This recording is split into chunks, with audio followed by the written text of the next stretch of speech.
Hello, everyone, and welcome to another episode of the iAcast.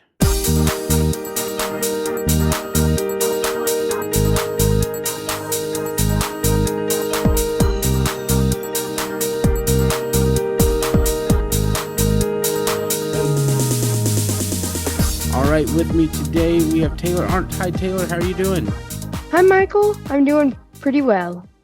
Fantastic. And we have Michael Babcock with us, the star, the one that, people know from all these other podcasts. Welcome back, Michael. Hey, Michael, thanks for having me. It's funny, you were watching my live stream yesterday, and now I'm here on your show. Yeah, It's a small world. Yeah, I know, right? Such a small world. I mean, it's crazy. And let me tell you, if people have not watched Technically Working, that is a fantastic podcast. Or listened. You don't have to watch or listen. Yeah, watched, listened, experienced, taken part in. I look forward to Technically Working every week. Yeah. I watch Unmute, the other podcast you're on, but Technically Working is kind of the highlight because y'all talk about some really, really cool stuff, like very technical Me too. stuff. I love Technically It's Working. fun. It's fun. Yeah. And y'all just seem like, y'all had a podcast. It's called the DM series before that, right? Yeah.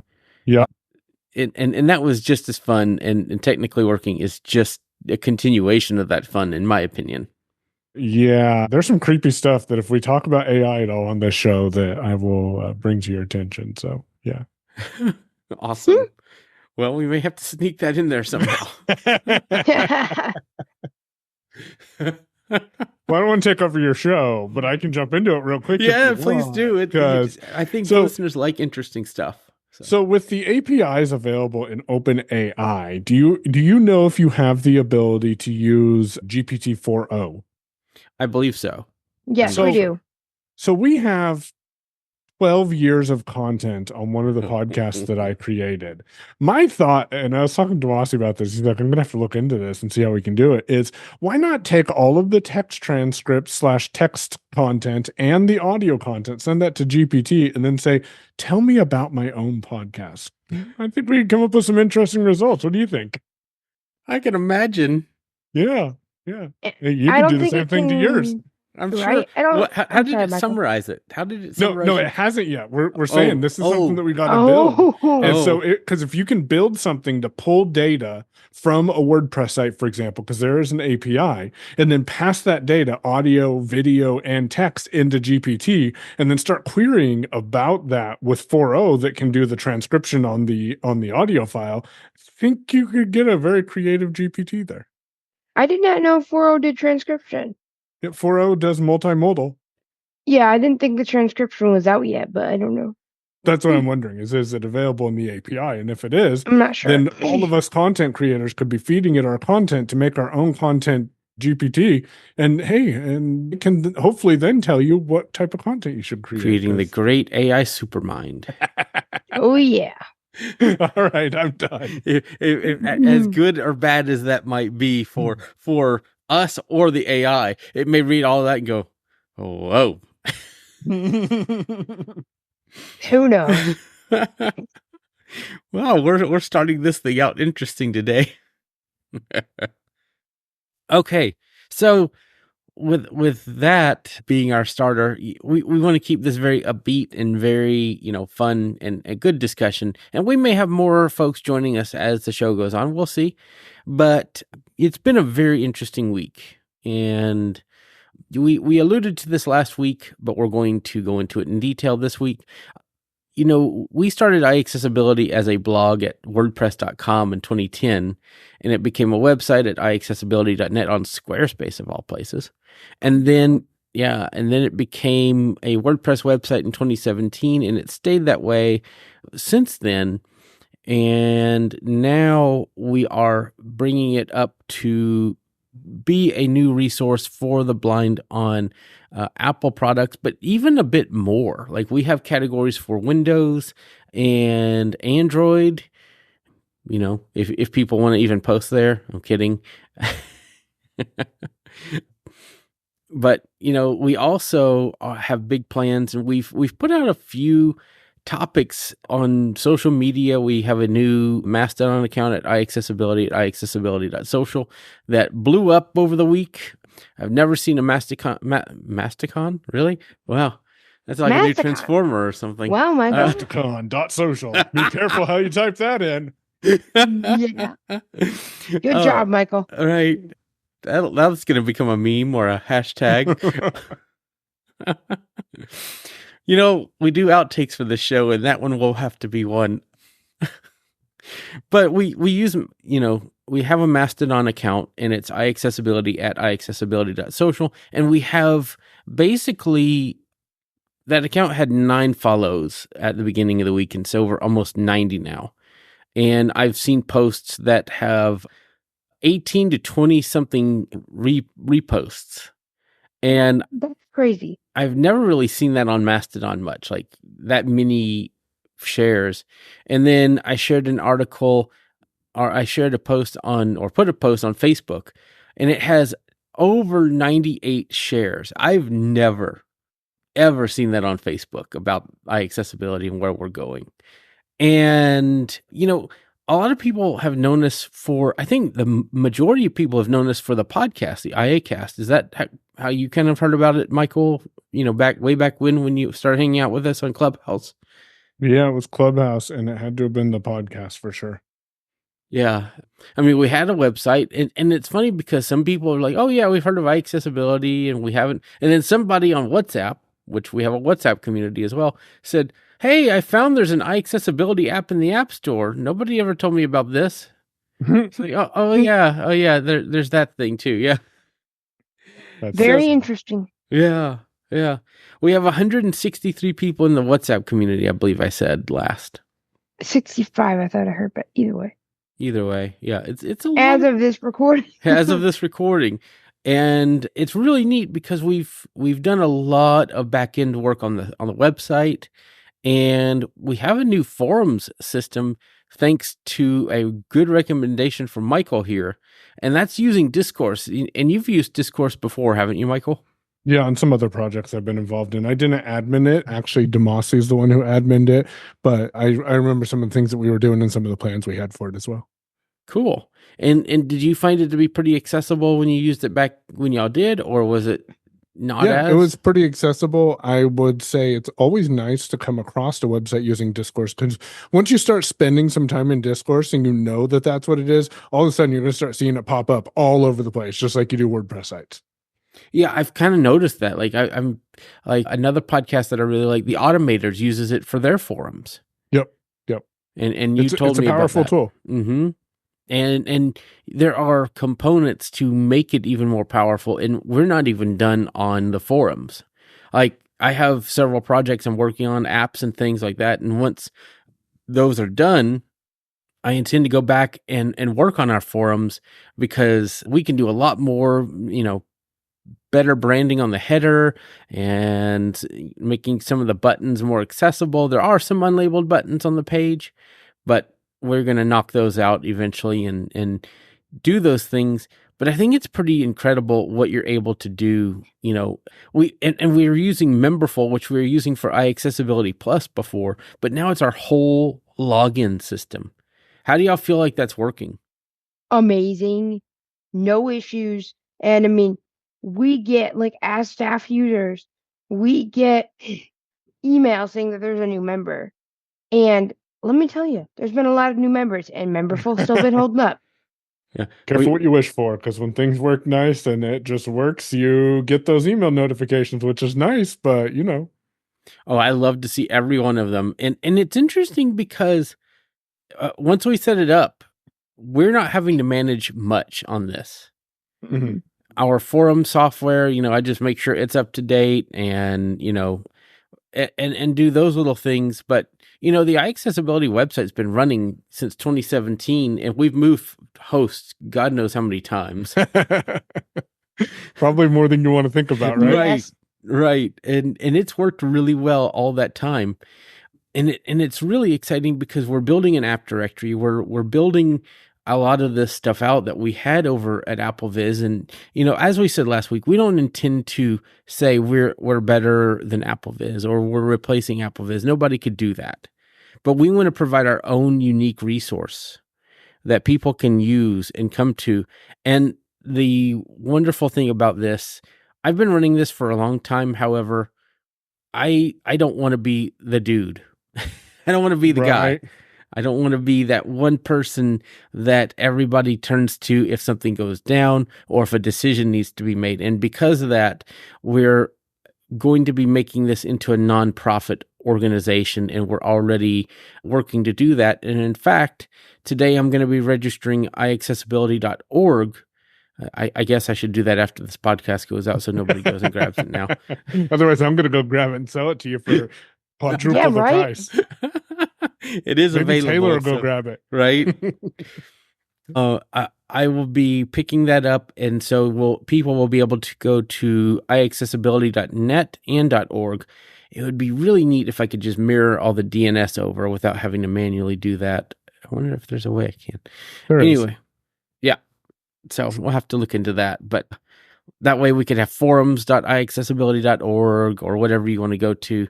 I guess it would bring it back to .net as a redirect. I'm sure you can solve that. That's a problem to solve in the future, but right now, get the domain so no one else gets it. Exactly. So that's the problem with podcasting is when you say you're going to do it, then you got to go do it. You got to go do it. Yeah. But it's really exciting because we are seeing, I have so many domains at different registrars. I need to consolidate that. Yes, you do. I have them at Hover, DreamHost, Cloudflare, Squarespace. It's a lot. But I think that's what happens whenever you things change over time, right? You try to figure out what's best, and then things get scattered, and you have to go and pick up all your toys and put them in one place. Until they get scattered again. Right. Put your toys back in the toy box, Michael. And that works out because we're both Michaels. So we're going to be registering the nonprofit, and we're looking at creating our board, and we'll announce that once everything has been finalized. We have a team that's being restructured now that will be moderating forums, moderating WhatsApp, and looking at the app directory depending on how busy that gets. We've already had several submissions, and it's really pretty exciting that people are getting into this. People are getting into the forums. And a little tip for our forums: you can go and go to the main page of the forums, go to your share button in Safari, and go to add to home screen. And once you do that, it will put an icon on your home screen, just like an app. You can open that from your home screen, and you can then log in, and it will ask you if you would like to receive push notifications. I think that's the problem on my guide. I need to tell people to log in first before they get notifications.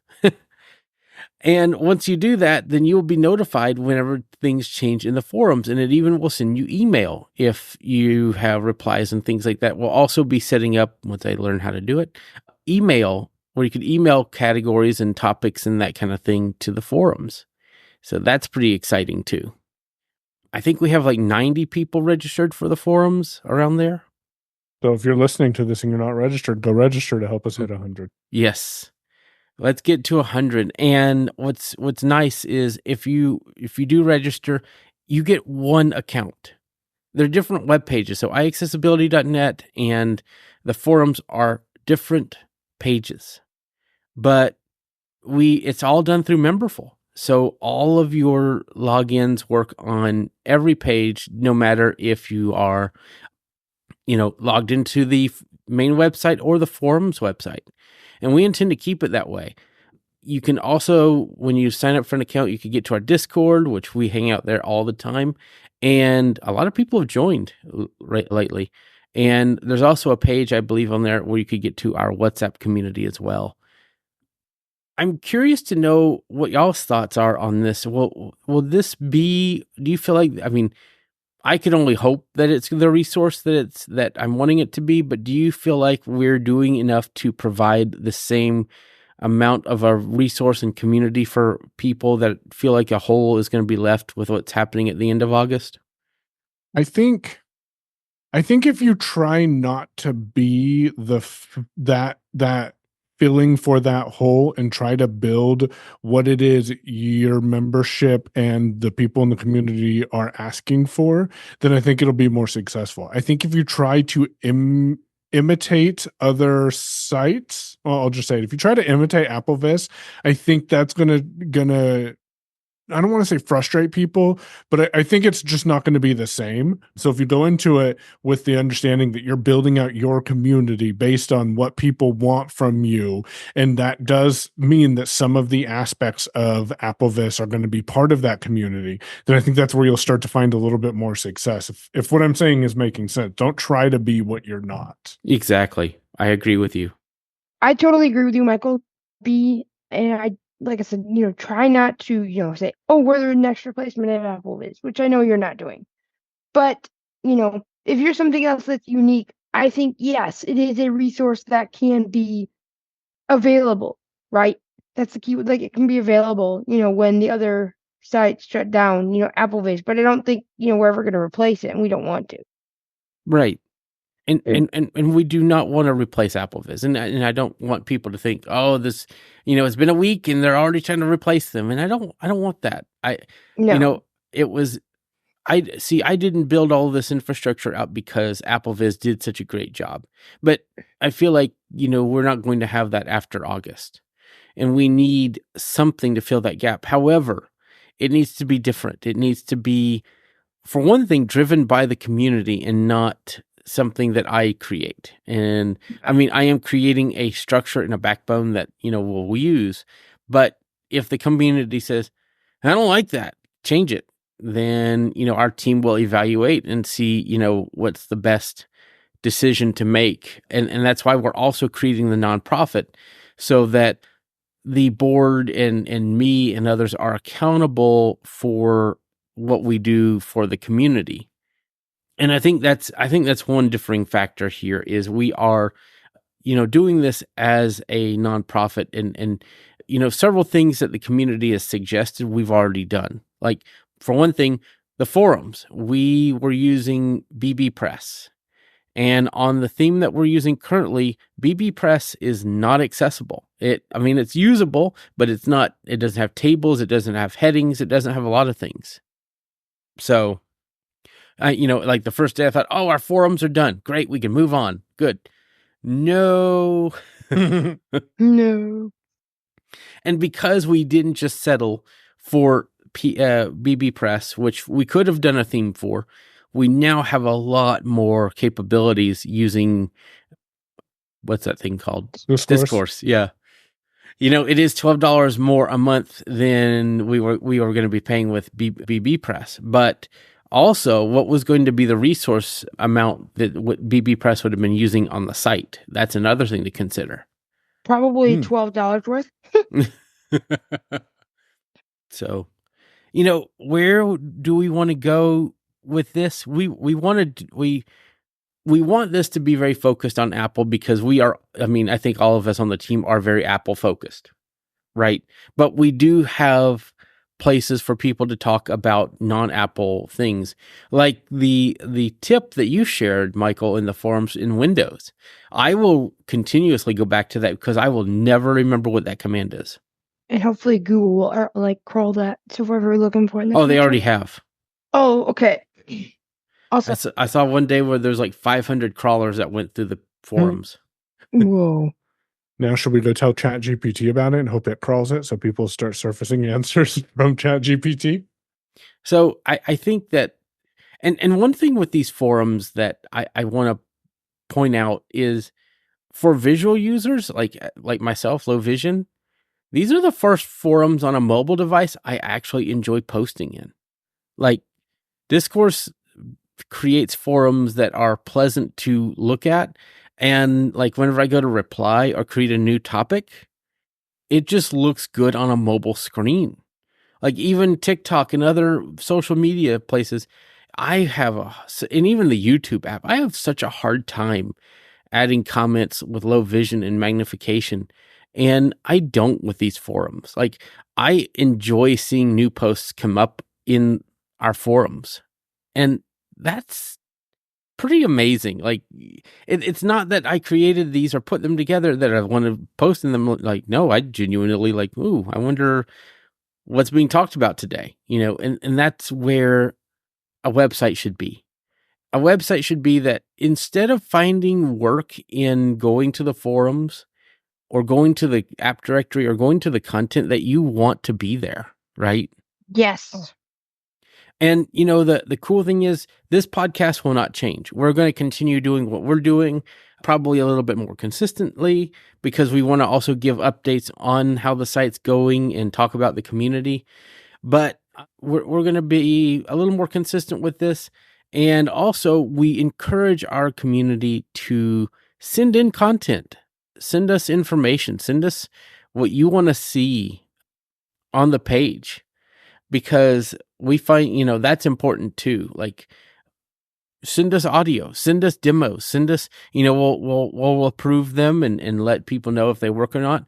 And we also have iAccess radio, right? So you can listen to content all the time, all day, every day.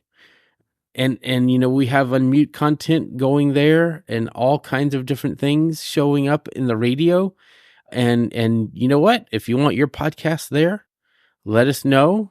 One of our team will inspect it and let you know, and we'll give you access to put your files there, because we want to share resources. What's that, Michael?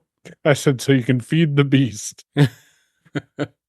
Well, I think sometimes it gets boring hearing the same people. I mean, we all give great information, right? But, maybe you leave the radio on, it's like, okay, same people, but maybe you fall asleep with it on and you wake up like, who's that? Mm-hmm. Who's that person? I haven't heard them on iAccess ever. and it's like, maybe I should listen to this a little more or start, and I think that's where it's a little more special, because we offer randomness. We offer, you may not experience this anywhere else. And to me, that's what I want. And I've always told people, I've created the iAccess, but I would look forward to a day when somebody else hosts this and does a podcast where I'm not on it, and I get to listen to my own show and say, wow, that was really cool. And I wasn't even there. It's fun. Yeah. Have you had, I mean, you're on a lot of shows, Michael, but like, do you ever listen to the show? Well, I guess you're editing most of the shows you're on. I listen to every single piece of content we put out. So it's like, you get to hear it before anybody else does, but is it always kind of interesting? Like, oh, I learned something with this. Yeah. Especially like Chris's Braille content, something that I don't often stick to or not stick to, but something that I don't often engage with. Hearing the Braille content, I was really fun doing Katie's travel. So yeah, you always learn something new. We have some new stuff coming out in the very near future that I think I'm going to learn some new stuff. So yeah, and that's amazing, and that's why I love doing all this stuff, is because it's kind of like what Michael posted in the forums with the Windows tip. Again, I come back to that because I may not have thought to post that there. And the one thing that we always need to remember, though you may use something every day of your life, and that thing, somebody else may not. Yep. And having a place to just put those little tips that you use that make your life better may make somebody else's life better. And that's the most wonderful thing about what we're doing. We're trying to provide a platform for people to do that. Like, share your little 5-second tips. Share your, paragraph of text that says, here's a thing I do. And I think when we could build each other up with these tips and these conversations, I mean, our WhatsApp community, we've already, in a weekend, we have people talking about books and a feature. Have y'all heard about this voice assist thing in the Kindle app? No. Maybe neither have I. I want to learn more. And I'm like, yeah, I heard about that in the iAccessibility WhatsApp group in the book club. Okay. The book discussion. And I'm like, that's cool. That's what we do this for, All about learning. Yeah. Yep. I mean, and now sometimes there's too much to learn, right? Mm-hmm. And you do have to filter out what is interesting to you. My problem is all of it's interesting, and then I forget everything because it's all so interesting. That's my problem sometimes. And the issue too with WhatsApp. I've never had to do this before, but I think at some point in the near future, I'm going to have to start resetting my chats. Oh, I know. I wish we could archive them and put them into GPT so then we could reference some of them. It's the audio messages. I think they have even before that. My WhatsApp backup was 12 gigabytes, and I think the volume of messages now is so much more because I'm in every group in the community, and you don't have to be in every group. That's the thing, but I am. Yeah, there's a lot of information being shared, and yeah, and even that the food and cooking group is kind of interesting. Yep, got a good recipe for sauce to make. Did you post that, or did somebody else? Dan did. Yep. Yeah. Dandroid's great. We need to get him on a podcast here pretty soon. That'd be good. Or even smokers. Yeah, he loves his smokers. So, and that's what I love about it. Everybody has their own unique personality and everything like that.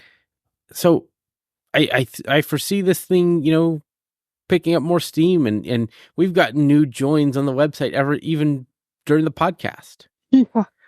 And we don't want to replace something.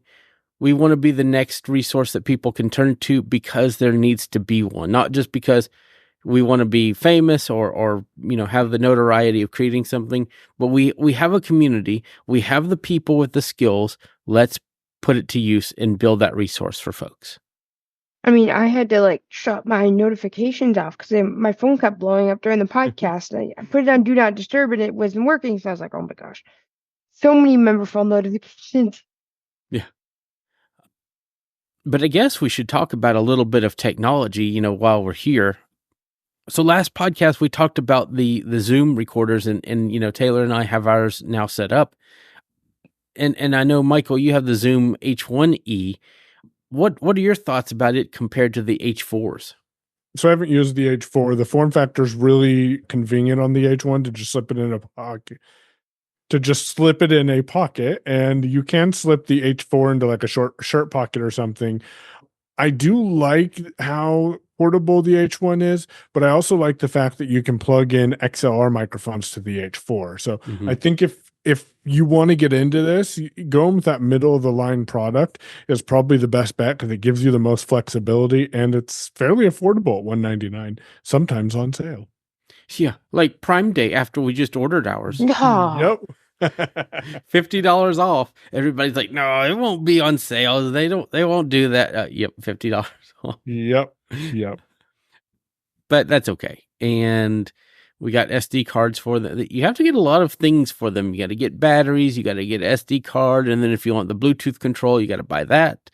So, and I might do that. I'm on the fence if I'm going to buy the Bluetooth. Does the H1 have the Bluetooth adapter slot? No. Just the 4 and 6. Just the 4 and 6. I feel like the 6 would be a little too big to be just easily carryable.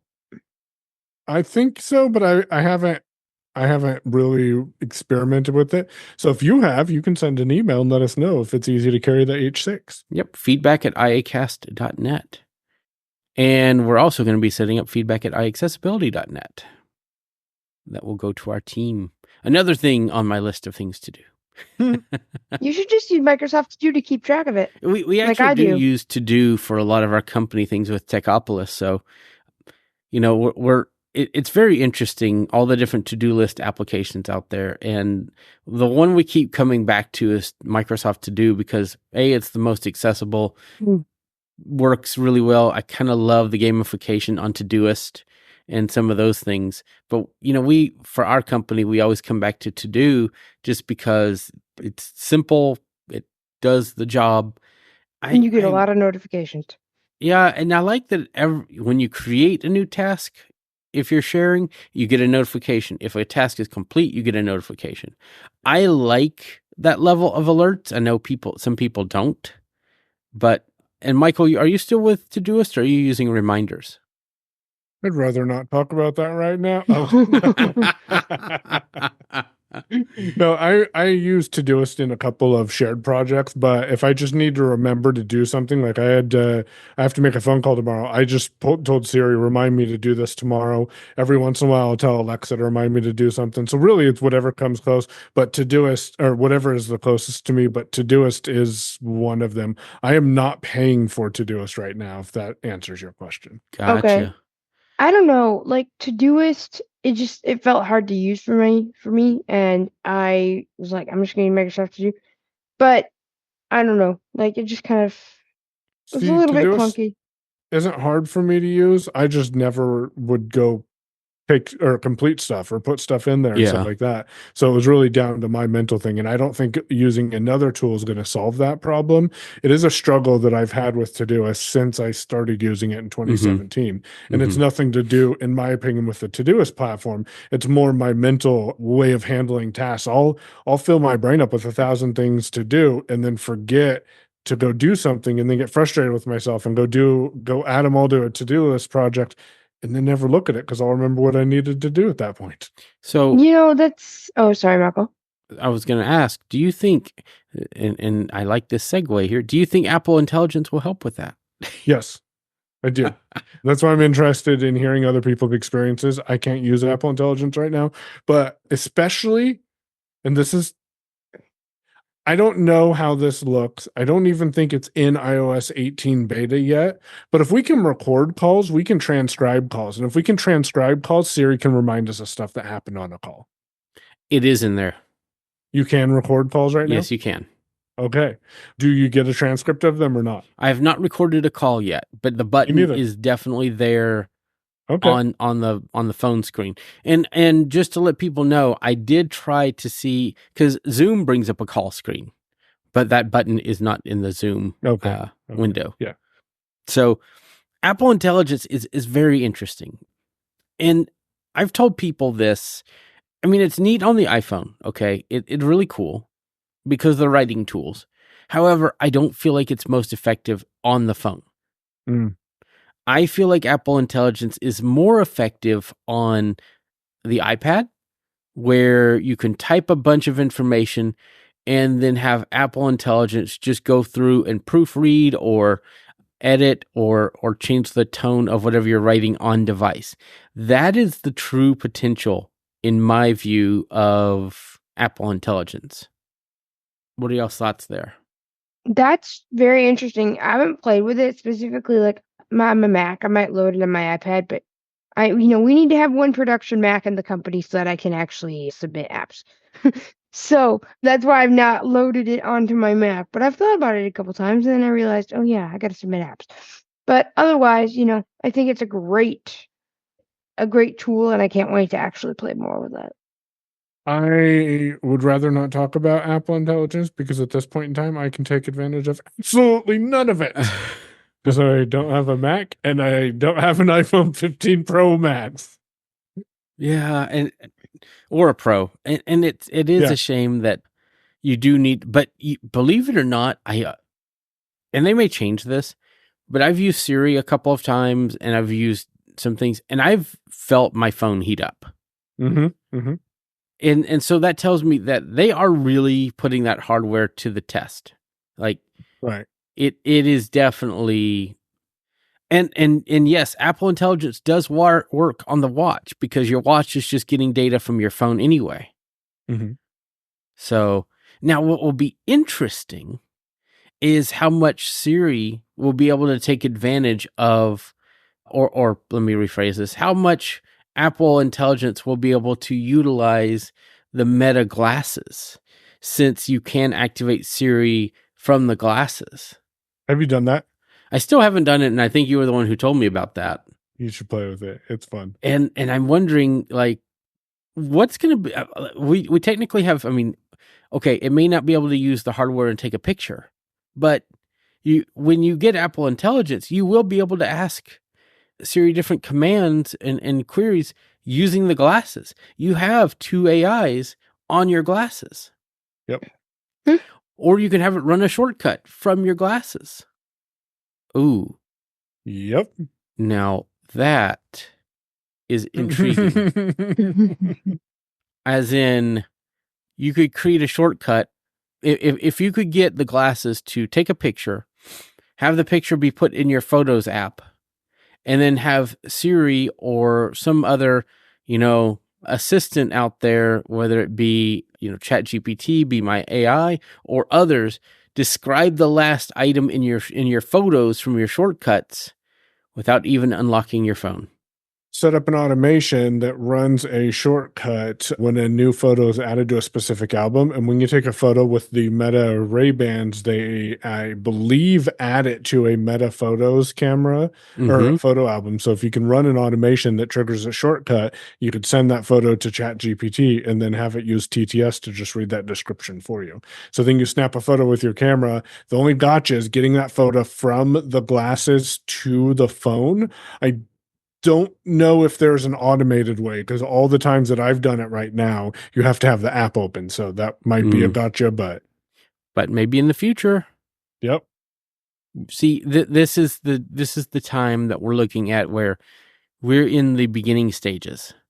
Yes, we are. But doesn't it feel like we're always in the beginning stages? Like every time we get used to something, there's a new thing, right? Yes.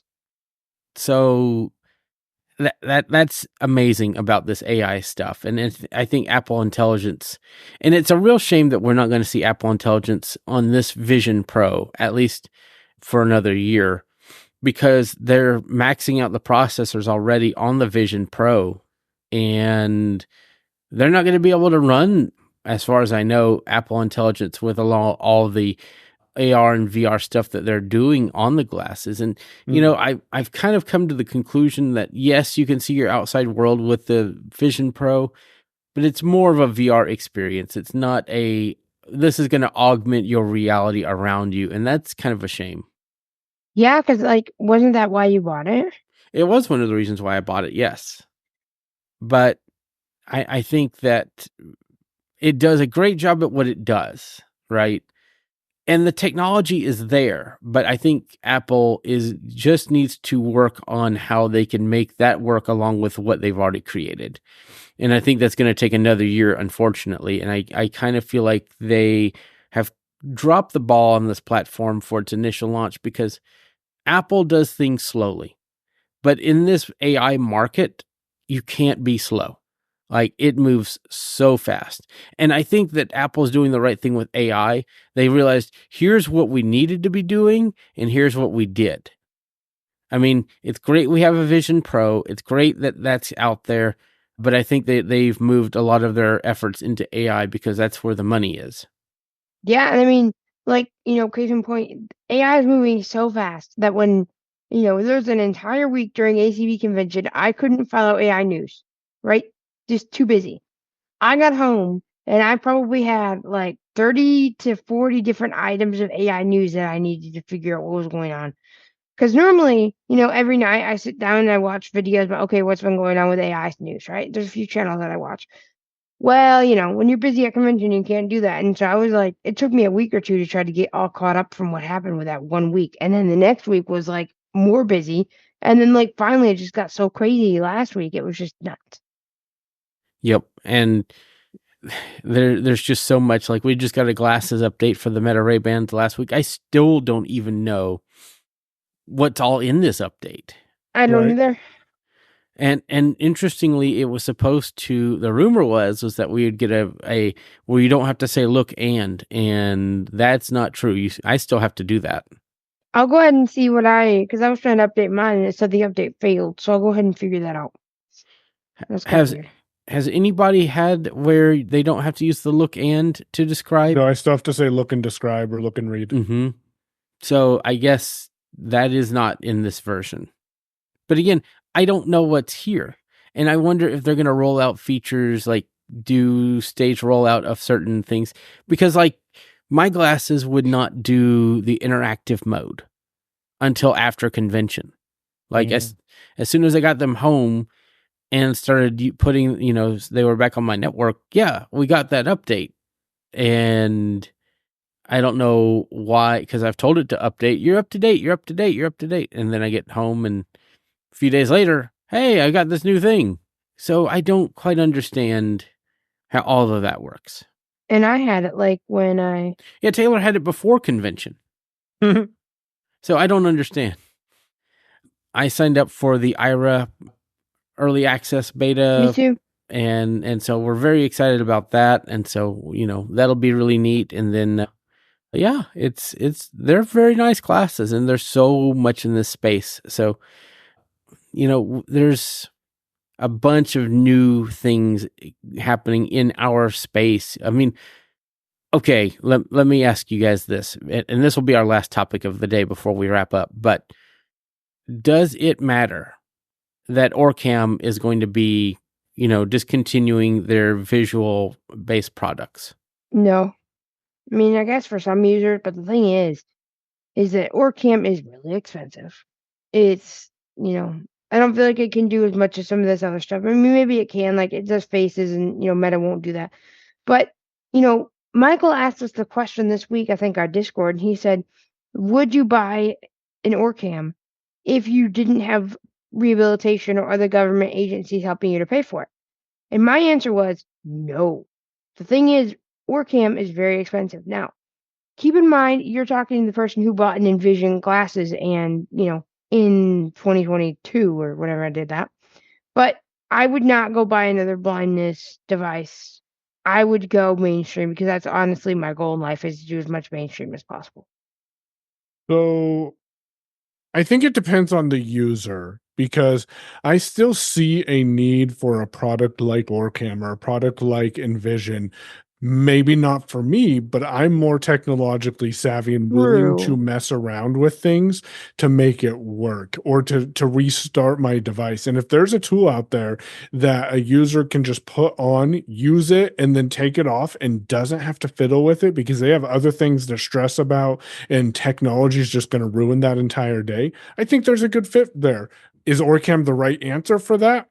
I don't know, because I've never experienced it all Orcam, but I do think that that's a product that is still needed. Now, like you, Taylor, I want to use more mainstream products, but I'm willing to sacrifice the frustration that it might cause, or the aggravation of not being able to get something to work because that part of the app isn't more accessible, to hopefully make it so the companies listen and they'll provide a better experience so we can get those people who don't have the time or bandwidth to mess with technology onto these platforms so that they can be like their other sided colleagues, friends, in the public.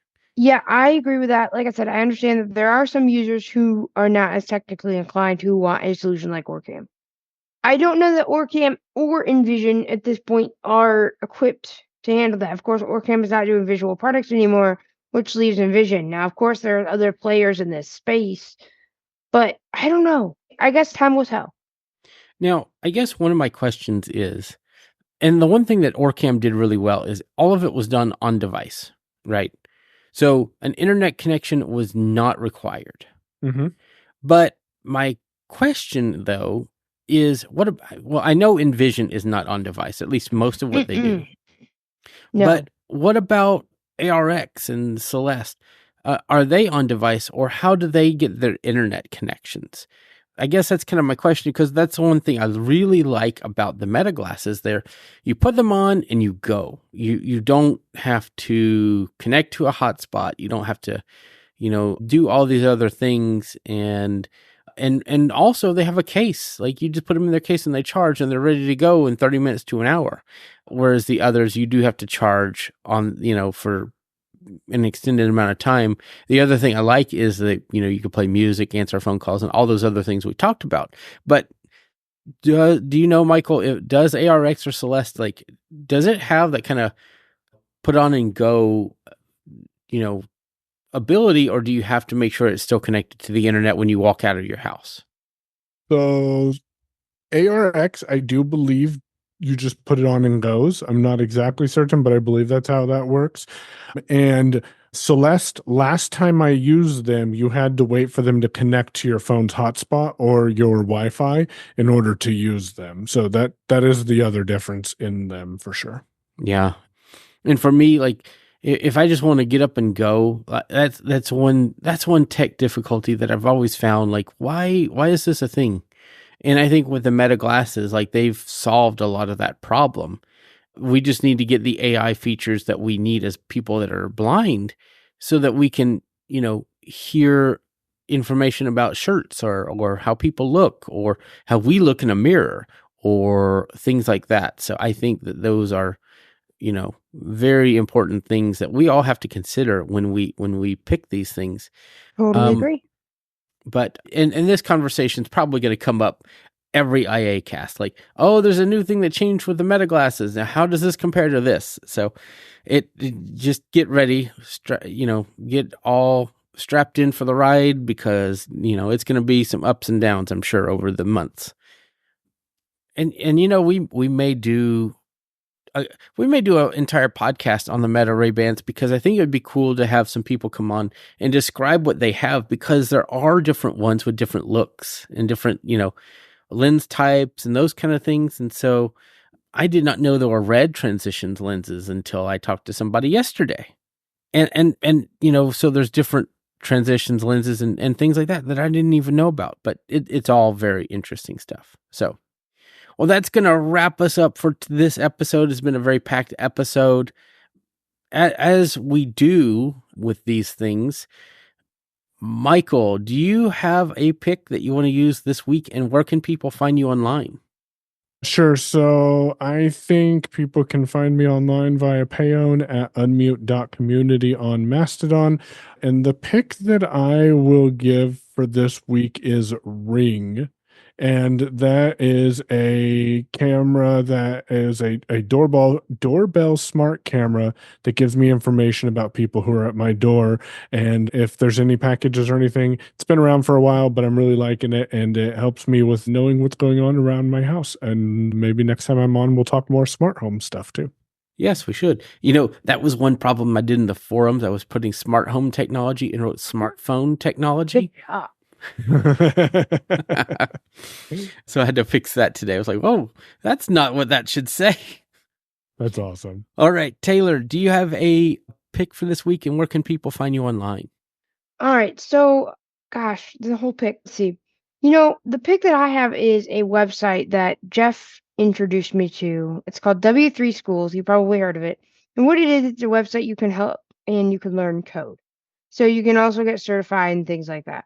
Well, they've got a deal. I'm not sure, it's It'll probably be over by the time we publish this. By the time we publish this.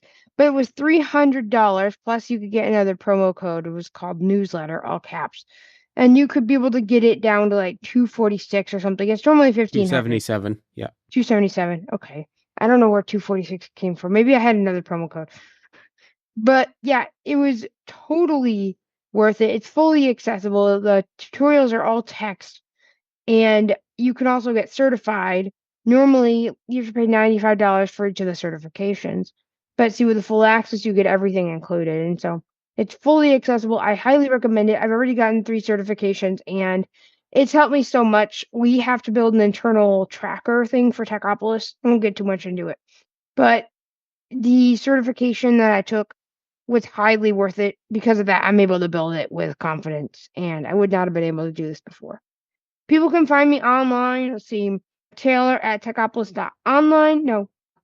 Well, I guess that's my email because I started a new job with Techopolis.